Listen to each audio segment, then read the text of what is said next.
꿈을 꾸고 있는 여러분, 한동안 잘 지내셨나요? 꿈의 여행의 수필 작가 KMJ입니다. 요즘 날씨가 덥기도 하고 또 요즘에 장마철이라서 이렇게 비가 계속 오고 있네요. 비 피해 없도록 단속 잘 하시고요. 보양식도 먹고 휴식도 하면서 시원한 음료도 마시면서 근무에 임하세요. 오늘의 주제는 덕이 있는 삶, 덕이 없는 삶에 대해서 알아볼까요? 덕이 있는 삶, 평소에 살아오면서 다른 사람들에게 덕담이나 친절한 행동 하나가 쌓여서 친절한 말 한마디 이런 것들이 쌓여서 나중에 자신에게 도움이 되는 것이에요. 작은 행동 하나, 좋은 말 한마디가 씨앗을 심는 것이고 또 하루하루 쌓여서 나중에 행운이 주어질 때도 있다는 것이에요. 그렇다면 덕이 없는 삶이란 평소에 사람들에게 무례하고 앞담이나 하고 그런 경우는 쌓여서 또 사고가 나거나 병에 걸리게 되고 회개나 용서를 구하지 않으면 쌓여서 나중에는 하나님이 징계를 내립니다. 그러니 참고하고 조심하시길 바랍니다.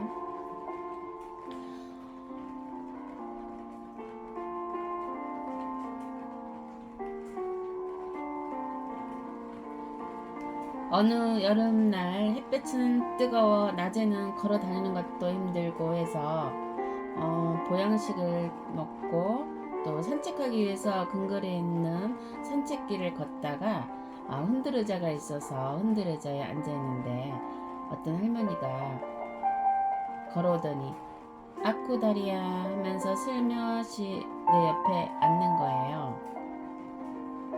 그래서 가만히 있다가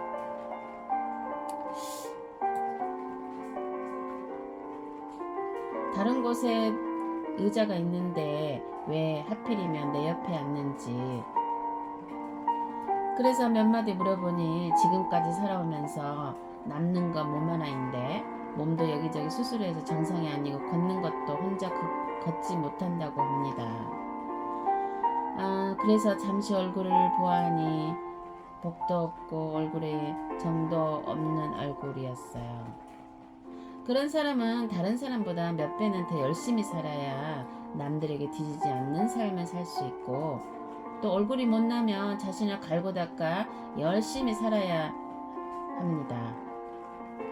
뭐 잘생기고 못생긴 것은 본인이 어쩔 수 없는 것이고 노력해서 자신을 만들어가면서 살아야 하는데 그 할머니 얼굴 보니 덕이 없구나 라는 말이 생각이 나더라고요.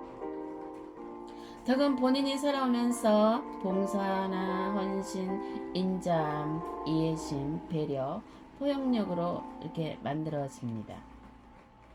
이런 작은 습관들이 모이고 하루하루가 쌓여서 자신에게 행운이나 좋은 운이 만들어지죠. 그리고 그 이후에는 자신들이 어떤 일을 하더라도 도와주는 사람이 생기고 자신을 응원해주는 사람들이 생겨요. 젊은 시절은 어리고 세상을 잘 모르니 말실수도 하게 되고 행동도 안 좋은 행동으로 행하기도 하죠. 머리 똑똑한 것과 세상의 삶은 다릅니다. 인간관계에서의 삶은 머리로만 살 수 있는 것이 아니고 마음으로 행해야 하기 때문이에요. 그래서 종교를 갖고 기도하면서 다른 사람들을 위해서 기도해주면 자신의 덕을 만들어가고 또 봉사정신이나 포용심, 자애로움, 이해심, 지혜를 배우게 됩니다. 그래서 내가 늘 하는 말이 종교가 없는 사람들은 종교를 가지세요. 교회 다니면 축복의 길을 걷는 길입니다. 그래서 권유를 해주는 것이에요. 내가 20년 넘게 교회 다니면서 시험도 겪었고 어려운 상황에서도 늘 하나님이 좋은 길로 인도해 주셔서 위기에서 모면할 수 있게 되었었어요. 그렇다고 교회 다니는 모든 사람들이 다 그렇다는 말은 아니고 믿음을 갖고 덕의 덕목을 갖추면서 행해야 한다는 말이에요. 덕의 덕목을 다 실천하기는 어려우면 몇 가지라도 실천하면 좋은 운을 만들어가는 것이라고 합니다. 덕의 덕목을 다 실천하기 어려우면 한 가지 방법을 하나 알려줄게요. 좋은 마음으로 사람에게 대하면 되는 거예요. 그런데 자신에게 함부로 하는 사람이 있으면 그런 상황에서는 어려운 거죠. 그럴 때는 그냥 그런 사람들은 피하세요. 같이 싸워서 좋을 것은 없으니까요. 꼭 돈이 안 들더라도 사회적으로 좋은 영향력을 준다거나 봉사활동을 하면서 자신들의 영향력을 만들어 가야 해요.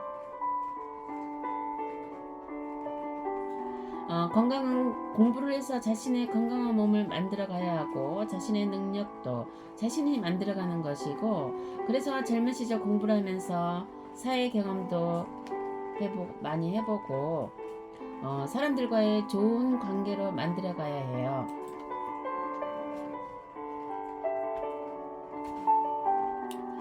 그래야 사람들과의 관계도 좋은 관계를 만들어 가다 보면 나중에 자신이 어려운 상황이 있을 때 다른 사람들이 도움을 줄 수 있으니까요.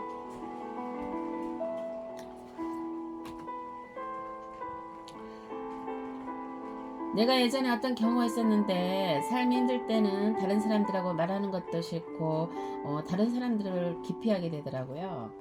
그래서 그 이후에는 다른 사람들이 나한테 다가오는 것도 싫고 싫어지는 현상이 왔었어요.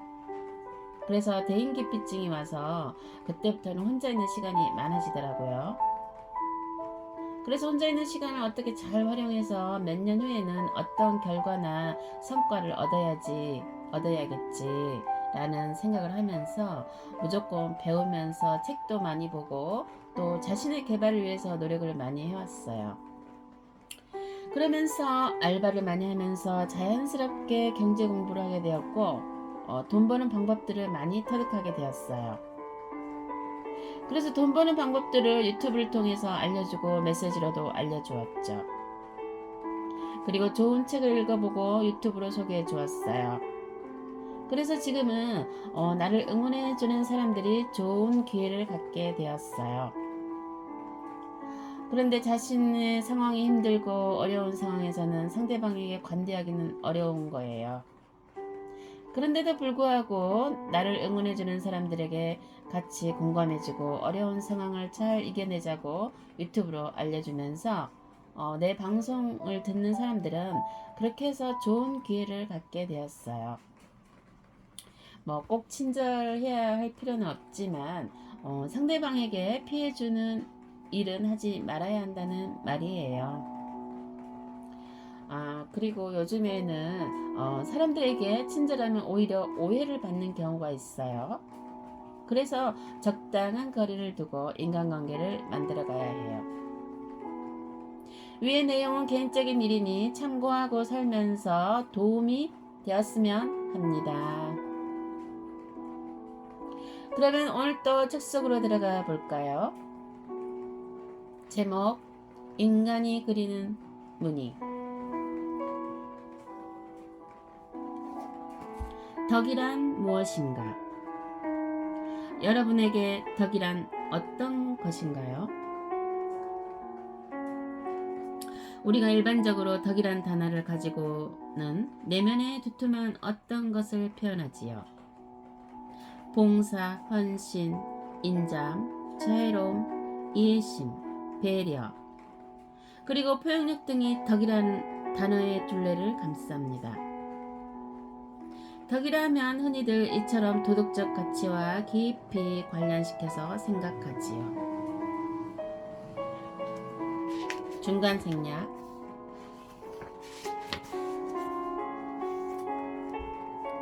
이제 덕이라는 개념을 가지고 인간은 하늘에 대해서 나름대로의 영향력을 행사할 수 있게 되었어요.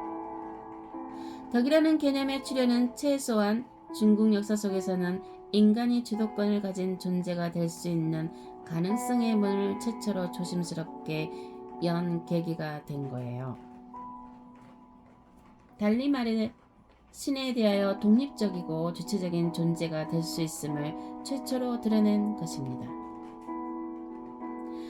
덕이라는 개념이 없을 때 인간은 하나님의 그림자에 불과했어요. 인간의 삶 모든 것이 신의 뜻이었지요. 인간이 활동하는 자연 세계뿐만 아니라 사회 제도 같은 문명의 흔적들까지도 모두 신의 뜻이었을 뿐이에요. 모든 것을 자기 뜻대로 하던 신이 이제는 덕이 있고 없음에 따라 자신의 행위를 결정하게 되었다. 덕의 존재 유무에 따라서 자신의 행위를 결정한다. 이것은 엄청난 변화입니다. 신이 자신의 뜻을 펼치는데 멋대로 하는 것이 아니라 어떤 근거에 따라 하게 되었다는 것이니까요.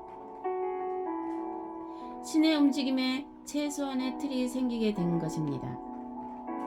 그런데 신의 움직임을 제한하는 그 틀이 인간의 내면성과 관련되어 있습니다. 생각해 보세요. 인간의 지위가 얼마나 높게 상승한 것입니까? 인간이 신의 움직임에 영향을 미칠 수 있게 되었으니까요. 덕이라는 개념을 가지면서 인간은 하나님과 합리적인 관계를 맺을 수 있는 어떤 근거를 가진 존재가 되었습니다. 신, 즉 세계의 절대 권위와 상대할 수 있는 존재로 인간이 등장한 겁니다. 바로 덕을 매개로. 이제 중국 사람들이 머릿속에서 덕은 주체적이고 독립적인 각도에서 인간을 설명하고 인간의 존재를 이해하는 데 가장 기초적인 범주로 등장했습니다. 덕이 있어서 인간은 비로소 인간이 되기 시작했어요. 신의 부속물이나 신의 그림자에서 자기 고유의 존재성을 가지려고 시도하기 시작한 것이에요. 그러면 덕이 무엇이길래 하늘까지 움직일 수 있을까요? 고대에는 통치의 차원에서도 가장 중요한 일은 제사였습니다.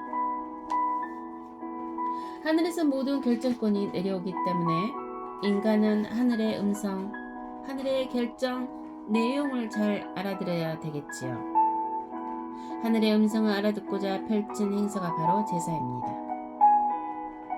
잘 알아들을 수 있는 특별한 능력 있는 사람들을 무라고 했지요. 그러니 당시에는 그 사람들이 권위를 가지고 지배력을 가질 수밖에 없었습니다. 왜냐하면 가장 중요한 일은 가장 잘하는 사람이니까요. 가장 중요한 일을 가장 잘하는 사람이니까요. 당연히 이 사람들이 제사를 접전하는 제사장들이 되지 않겠습니까? 제사장들은 하늘의 뜻을 알려면 하늘과 소통할 수 있어야 하고, 소통할 수 있으려면 특별한 마음의 상태를 유지해야 했습니다. 당시에는 제사가 의미 있는 가장 중요한 행사였습니다. 제사를 통해 신의 뜻을 알 수 있고, 또 제사를 올리면서 드리는 기도를 통해서 인간의 충성스러운 정성을 신에게 전달할 수도 있기 때문입니다. 그런데 제사장이 제사를 지낼 때 요동치는 마음과 정리되지 않은 몸가짐으로 한다면 신과의 소통은 아예 불가능하겠지요. 제사를 잘 지내기 위해서는 당연히 신과 소통할 수 있도록 아주 잘 정화된 내적인 마음의 상태가 먼저 준비되어야 합니다. 그런 마음으로 정비되도록 준비된 절차가 있는데, 그 절차만 잘 지키면 신과 소통할 수 있을 정도의 마음의 상태에 도달하게 되는 것이었어요. 그 절차를 바로 예라고 불렀습니다. 아마 이것이 예의 가장 원시적인 의미가 될 것입니다. 신과 소통할 수 있는 마음 상태를 갖추기 위해 제사장들은 며칠 전부터 향이 나는 음식은 안 먹는달지, 시간에 맞춰 목욕으로 준비한달지, 그리고 걸음을 걸을 때는 어떻게 걷는달지 하는 준비를 했을 테죠. 제사를 접전할 때에도 다양한 행위 절차를 만들어 놓고 그것을 준수하면서 합니다. 그렇게 만들어진 행위 절차를 뭐라고 했느냐? 바로 예입니다. 그 예는 행위 절차를 밟아 나가면 하늘과 소통할 수 있을 정도로 어떤 순수한 마음의 상태가 만들어져요. 이렇게 하면 만들어진 이런 내면의 상태가 바로 덕입니다. 그래서 덕은 제사장이나 제사에 참여한 사람들이 신과 소통할 수 있을 정도로 잘 준비한 정제된 마음입니다. 덕을 갖춘 이 마음은 아마 태어날 때부터 가지고 있던 원래의 마음일 것입니다. 그런데 이것은 그냥 마음이라고 하기에는 의미가 훨씬 더 복잡합니다. 그것은 단순한 심리 상태가 아니라 거기서 자신을 표출하고 성장시키는 모든 힘이 나오는 어떤 내적인 상태이기 때문입니다. 어떤 의미에서 덕은 나중에 만들어진 욕망이나 지식 혹은 믿음, 체계 등이 닿기 전에 원래 상태를 말합니다. 즉 어떤 사특한 마음도 침범하지 않고 오직 인간으로밖에 없는 마음, 순수한 마음의 상태, 그러한 것입니다. 어떤 의미에서는 문명 이전의 마음, 언어 이전의 마음, 가치 이전의 마음이지요. 이 덕의 상태가 갖춰지면 하늘과 소통할 수 있습니다. 소통할 수 있는 힘을 갖는 것이지요. 그러니까 이 덕의 마음을 가지면 하늘을 움직일 수도 있는 거예요. 그래서 이제 인간은 덕을 통해서 하늘과 통할 수 있게 되었습니다. 그리고 덕을 매개로 해서 인간은 합리적인 행위 규칙을 갖게 된 것입니다. 마찬가지로 신마저도 합리적인 행위 규칙을 갖게 되었습니다.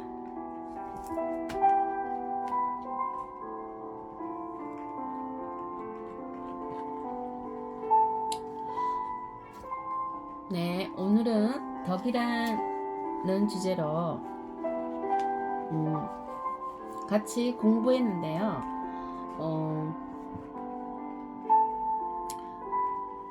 여러분이 삶에 도움이 되었으면 합니다.